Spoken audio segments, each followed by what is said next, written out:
मंत्रिमंडल विस्तार से यहाँ पर अब बीजेपी को सचिन पायलट लगातार घेर रहे हैं। यहाँ पर कई योजनाएं बंद करने की बात की जा रही है सीएम भजन लाल द्वारा। तो क्या सचिन पायलट भी कहीं ना कहीं राजस्थान में एक बड़ा खतरा बीजेपी के लिए बन सकते हैं कि यहाँ पर सचिन पायलट के वार से बचा जाए, या फिर सचिन पायलट के ऊपर अब कांग्रेस क्या सोच रही है? क्या कांग्रेस के अंदर भी हम देख सकते हैं कि बीजेपी में तो जीत के बाद कहासुनी चल रही है कि मैं पद लूंगा या मैं पद लूंगी या चेयर मेरे पास आएगी, लेकिन क्या कांग्रेस में हार के बाद कुछ मंथन चल रहा है? क्या गहलोत या फिर सचिन पायलट में फर्क किया जा रहा है?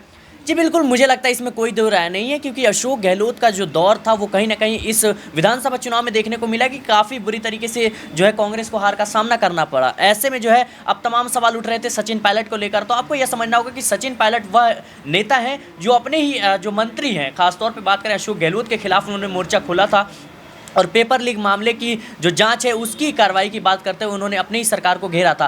तो निश्चित सी बात है कि अगर वो अपने मंत्रियों को घोटाले या इन सब चीज़ों को लेकर घेरते हुए नजर आते हैं तो विपक्ष में रहने के नाते कहीं ना कहीं अब उनकी एक अहम भूमिका बन जाती है राजस्थान में। किस तरीके से जो है आप देखें कि राजस्थान में कांग्रेस को जिस तरीके से हार मिली उसके बाद से ही कांग्रेस लगातार अशोक गहलोत को दरकिनार करती हुई नजर आ रही है, और मुझे लगता है भविष्य में कांग्रेस का चेहरा जो है सचिन पायलट ही बनकर उभरेंगे। क्या लगता है कि अभी भारतीय जनता पार्टी को राजस्थान में मंत्रिमंडल विस्तार करने में कितनी और अभी तकलीफ आने वाली है और कितने दिन का समय लगेगा?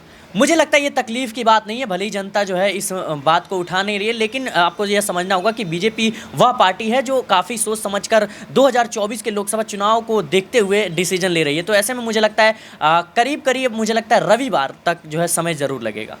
अगर सीएम का जो ऐलान हुआ है वोट बैंक को देखकर हुआ है तो लगातार कयास यही लग रहे हैं, अगर मंत्रियों का सिलेक्शन होगा तो कहीं ना कहीं वो भी वोट बैंक देखकर ही होगा। अगर ऐसे में वसुंधरा राजे निराश होती हैं तो बीजेपी लगता है वो खतरा भी झेलने को तैयार है, लेकिन अगर वसुंधरा राजे नाराज होती हैं तो कहीं ना कहीं 2024 के लिए बीजेपी को सोचना होगा कि कहीं राजस्थान में उनकी बागडोर कमज़ोर ना हो जाए।